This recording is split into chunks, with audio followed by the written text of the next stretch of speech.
So feedback is essential to learning, and our role as educators is to use effective feedback strategies to help our students learn. Effective feedback is more than just identifying gaps that students need to work on or being able to communicate this information effectively in a respectful manner. It's about providing information that students can and do use. It's what they use from feedback that makes it important. So feedback has been defined as performance relative to a goal, and the question becomes, what is that goal? Our profession makes very clear a list of long-term goals that we should be working towards.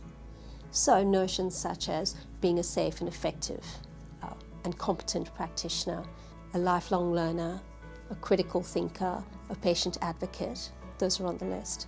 Important to that list as well is students' ability to self-evaluate and to be a reflective practitioner.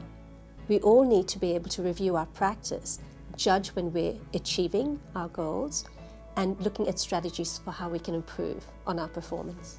And this should be an ongoing process.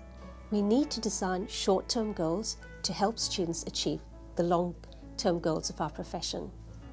That would include being able to set realistic and measurable short-term goals, smart short-term goals, being able to collect information while they're performing an activity that will help them make a judgment as to the effectiveness of how they're performing and how close they are relative to their goal, and finally to be able to reflect after they've completed the task on how effective they were.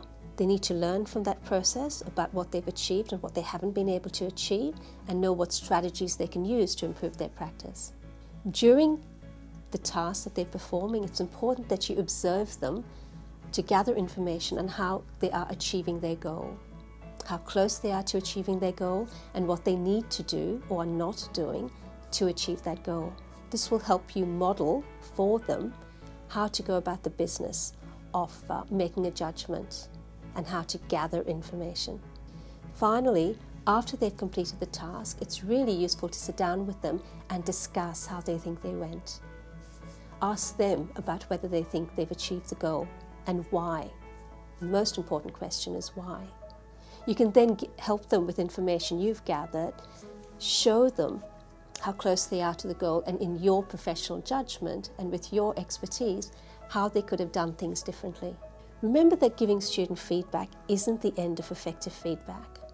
Students must have an opportunity to apply their learning in practice before you can make a judgment whether you've been effective in your feedback.